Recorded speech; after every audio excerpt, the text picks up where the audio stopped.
Maqaa Abbaa, kan Ilmaa, kan Hafuura Qulqulluu, Waaqa tokkootti ni amanna. Amiin. Dhugumaa dhibee keenya ni baate. Raajii Isaayyaas boqonnaa 53 lakkoofsa 3.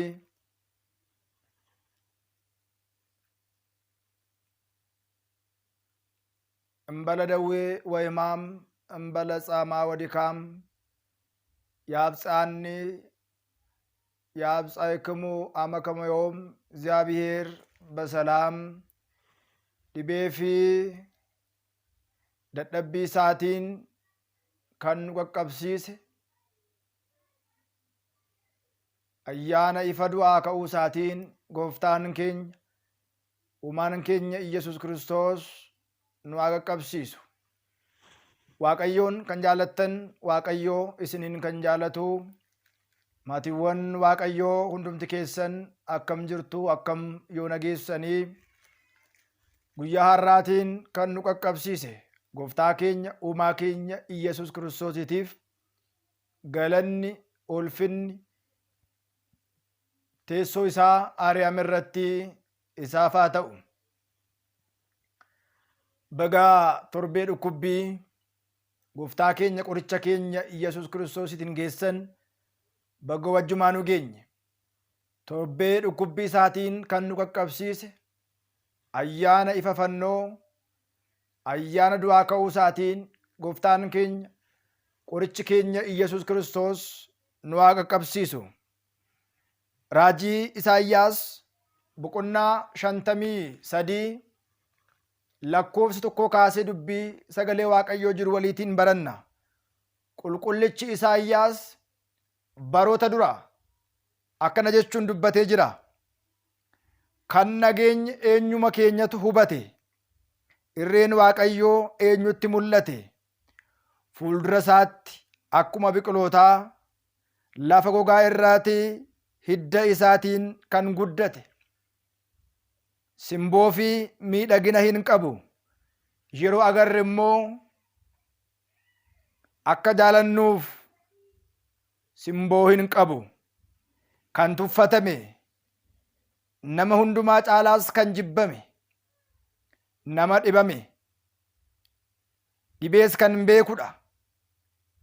Namnis fuuldura isaatti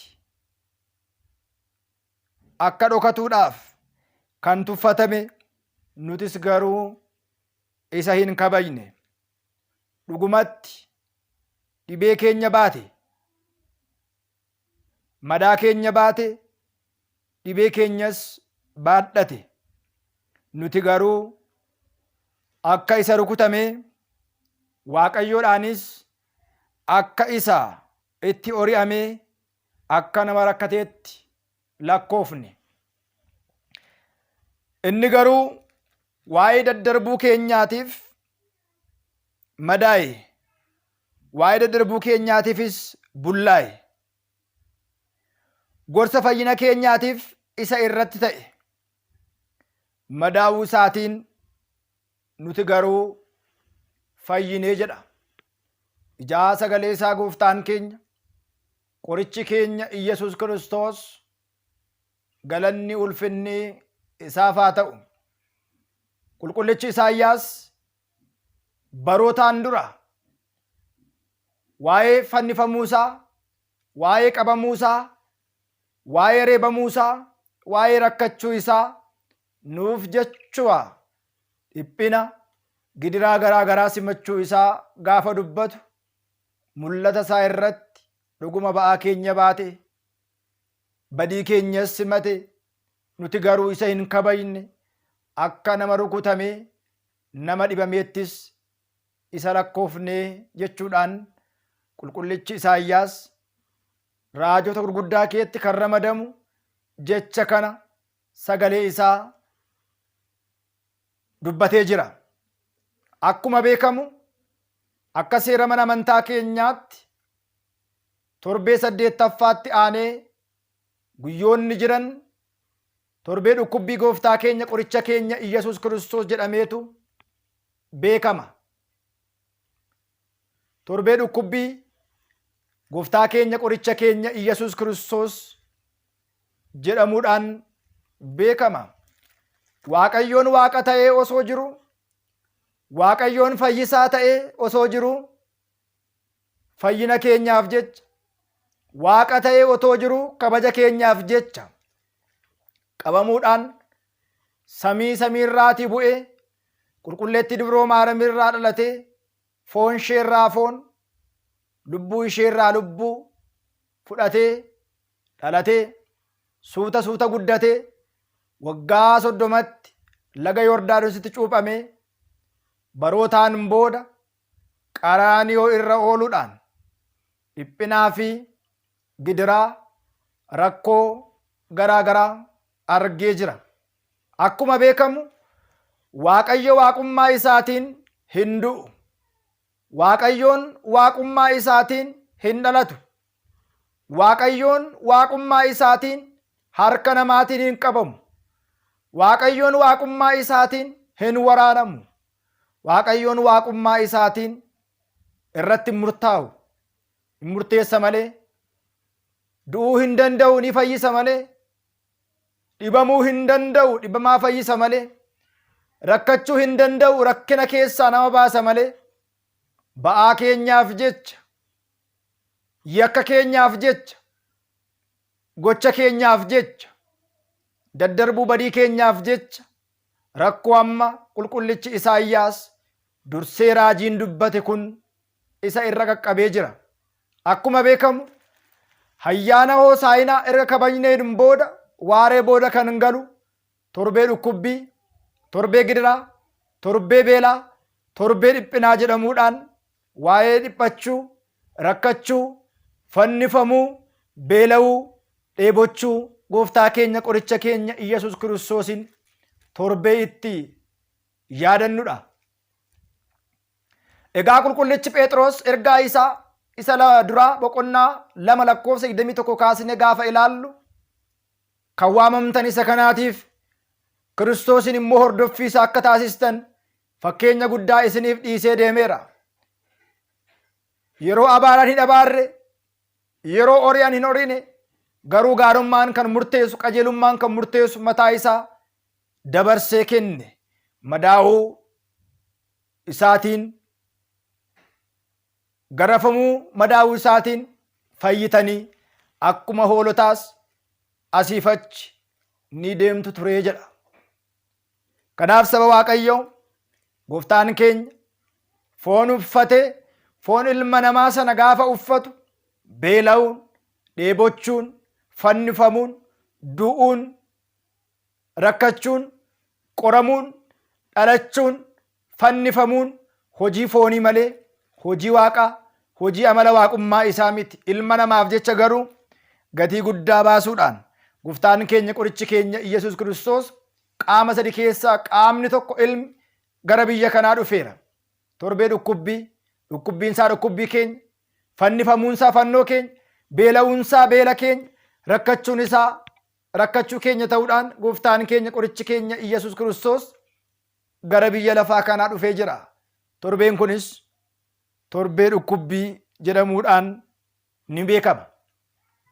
Maarree oolmaa inni nuuf oole kanaaf, gidiraa inni nuuf arge kanaatiif yaadachuudhaan torbee kana keessa maal raawwannaa, maal jechaa sagannaa, wixanni, kibxanni, roobiin, kamisni, jimaanni, sanbanni duraa, dilbannii fi itti aanee erga du'ee du'a moo'ee ka'eetiin immoo wixata, kibxata jechuudhaan moggaasa mataa isaanii ta'e ni qabu. Waaqayyoon yoo fedhe eeyyama isaa yoo ta'e torbee dhukkubbii kana keessa guyyoota jiranii fi torbee du'aa ka'umsaan booda guyyoota jiran hunduma isaanii argachuudhaaf warri chaanaalii keenyaaf haaraa taatan sabiskiraayib, sheer, laayik gochuudhaan akka nu hordoftan isin beeksisuudhaan egaa akkuma beekamu torbee kana keessa, torbee dhukkubbii kana keessa jechoonni garaa garaa jiru. Yeroo sagannu, yeroo kadhannaa taasisnu, maal akka jennu argachuudhaaf hundumti keessan viidiyoowwan kan hanga dhumaatti ilaaluu fi nu hordofuun mallattoo bilbilaa hunda jettu tuqxanii nu hordofuun barnoota sirraatii darbu argachuu ni dandeessu. Egaa akkuma beekamu torbee kana keessa, torbee dhukkubbii kana keessa, samoona himaamaat kan jennu kana keessa maal raawwanna, maaltu dhorkama, maaltu immoo hin raawwatamu kan jedhus immoo walumaatiin ni ilaalla. Egaa akkuma beekamu guyyoota shaniif yookiin immoo guyyoota shanan kana keessa kan jedhaman kiraalaayisoo ni jedhama. Kiraalaayisoon gosa sagada torbee kana keessaa isa tokko gaafa ta'u, jechisaa jecha Giriik gaafa ta'u, haalli waamicha isaa kiriyee eleeyisoon jedha. Walitti kiraalaayisoon kan jennu. Kiriyaa jechuun giiftii keenya jechuu gaafa ta'u, kiriyee jechuun immoo yaa Kiristoos jechuudha. Yeroo waamamu kiriyee eleeyisoon jedhamuudhaan beekama. Hiikkaan isaa yaa Waaqayyo nu fayyisi, abeetuun maareen jechuudha. Kiraalaayisoo yommuu jennu barmaataatiin malee kiriyee eleeyisoon jedhama. Kanaatiif egaa kunis kiriyee kan jedhu yee eleeyisoon kan jedhu immoo kan of keessaa qabu gaafa ta'u yaafiniin uumamaniitu jedha. Itti aansuudhaan naayinaan kan jedhamu ni jira. Naayinaan jecha Qibxi gaafa ta'u hiikkaan isaa dhiifama nuu godhi, maaloo dhiifama nuu godhi jechuudha jedha. Emnodiin jechuunis torbee kana keessa jechoota jedhamaa sagadamanidha. Jecha Qibxi gaafa ta'u hiikkaan isaa waaqa jechuudha. Emnodiin naayinaan jechuudhaanis ni sagadama. Kana jechuun immoo yaa Waaqayyo nu maari, nu fayyisi jechuudha jedha. Taa'os kan jedhamus torbee kana keessaa ni jedhama. Jechi kun immoo jecha Giriik gaafa ta'u hiikkaan isaa gooftaa, waaqa jechuudha. Taa'os naayinaan jechuun yaa gooftaa nu fayyisi, maaloo dhiifama nuu godhi jechuudha. Maasiyaas jechuun jecha Ibraayisxii gaafa ta'u hiikkaan isaa masii jechuudha jedha. Tibsuuxaan kan jedhamus despeetaa kan jedhu jecha Giriik irraatii kan dhufe gaafa ta'u hiikkaan isaa waaqa bitaa jechuudha yookiin immoo daggajii maaleet na'u jechuudhaan kaa'ee jira. Amnistiitii mukeeriyaa antifaasilidas jechuudhaanis ni yaadatama. Jechi kunis jecha Qibxii gaafa ta'u hiikkaan isaa bara mootummaa kee dhuftutti nu yaadadhu yookiin immoo mootummaa kee keessatti nu yaadadhu jechuudha. Isaan kun torbee kana keessa jechoota jennu kiraalaayisoo irraa kaasnee yeroo sagannu sa'aatiitti ganama 11, barii sa'aatii 3, 6, 11 jechuudhaan kan itti sagannudha. Manni amantaa guyyoota kana wixataatii hanga jimaataatti guyyaa guutuu banaataati. Kitaaboleen dubbifaman kitaabola kakuu moofaa keessa jiran gaafa ta'an guyyoota kana isaan kun hunduu nuu dubbifamu. Torbee dhukkubbiin bara gidiraa, bara dhiphinaa kan itti yaadatamu waan ta'eedhaaf kitaaboleen kakuu moofaa keessa jiran hedduun isaanii bara sana yaadachuudhaaf, gidiraa bara sana yaaduudhaaf kan isaan dubbifaman kanarraatii kan ka'edha. Torbee kana keessas guyyoonni jiran wixataa qabee hanga jimaataatti hanga sanbata duraa yookiin qidaameetti moggaasa mataa isaanii ta'e ni qabu. Wixanni, kibxanni, roobiin, kamisni, jimaanni, sanbata duraa, dilbanni itti aanee immoo erga hiikame wixata kibxata jedhee guyyoonni jiran maal maalidhaa kan jedhu waliitiin laaluudhaaf nu hordofuun dirqama ta'a. Egaa akkuma beekamu torbee dhukkubbii kana keessa maal maaltu dhorkama jennee kan laallu inni jalqabaa namoonni siree isaaniirraa bu'anii lafa ciisu. Soomii keessa wantoota hin barbaachisne akkuma hin raawwanne amma immoo isaan sana caalaatti torbee kana keessa yeroo itti kabaja Waaqayyoof jennee siree keenya irraa ciisne nuuf jedhee dheebochuusaa, nuuf jedhee beela'uusaa, rakkachuusaa, dabarfamee kennamuusaa, hadhaa dhuguusaa, beela'uusaa, qoramuusaa hundumaa itti yaadannu gaafa ta'u sa'aatiiwwan jiran 11, 3, 6, 9, 11 jennee yeroo sagadaati.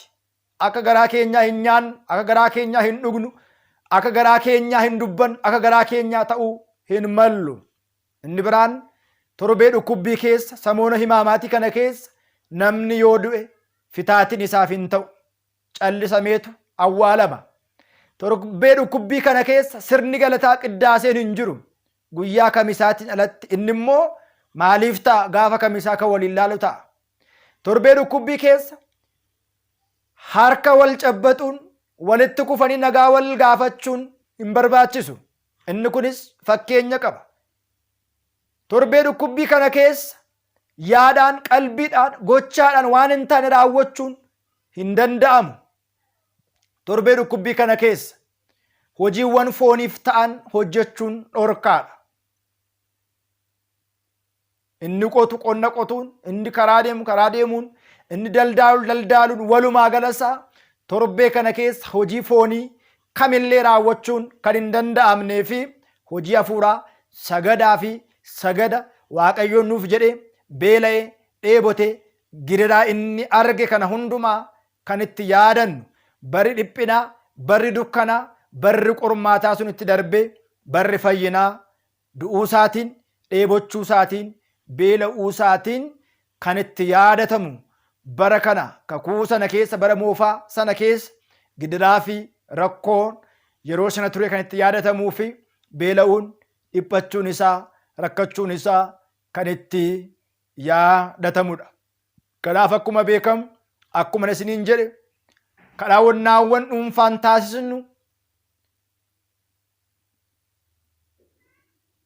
kan hin jirree fi tokkummaadhaan gara mana qulqullummaatti argamuudhaan, sagaduudhaan kan itti waa'ee badii keenyaaf jedhee dheebochuusaa, beela'uusaa itti yaadannu ta'uudhaan beeknee nagaa wal gaafachuun, hojiiwwan foonii garaa garaa hojjechuun kan hin danda'amne ta'uusaa beeknee torbee kana sagadaatiin akka dabarsinu Waaqayyoon nu haa gargaaru.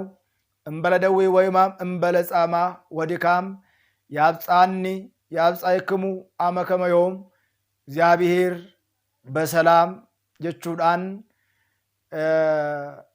beela'uu fi dhukkubsachuu isaatiin kan nu qaqqabsiise ayyaana ifa fannoo isaatiin nu haa geessisu. Waaqayyo hunda keenya duukaa du'u haa ta'u. Fannoon dhungachuun hin jiru, ammaa taphachuun hin jiru. Gadi jennee mana Waaqayyoo gaafa seennu gadi jennee kufnee seennee sagannee torbee kana itti yaadannaa. Torbeen kun torbeewwan dabarsine caalaatti waa'ee fayyisaa keenyaa nuuf jecha rakkoo isa irra ga'e qulqullichi Isaayyaas, raajii Isaayyaas boqonnaa 53 lakkoofsa 1 hanga dhumaatti dubbisuudhaan kan inni dubbate kan itti yaadannudha. Kan nu barsiise, kan nu gorse Waaqayyoof galanni haa ta'u. Nu haa tursu. Wixanni, kibxanni, roobiin, jimaanni, sanbanni, dilbanni itti aanee hiikame immoo guyyoota jiran waliin akka laallu.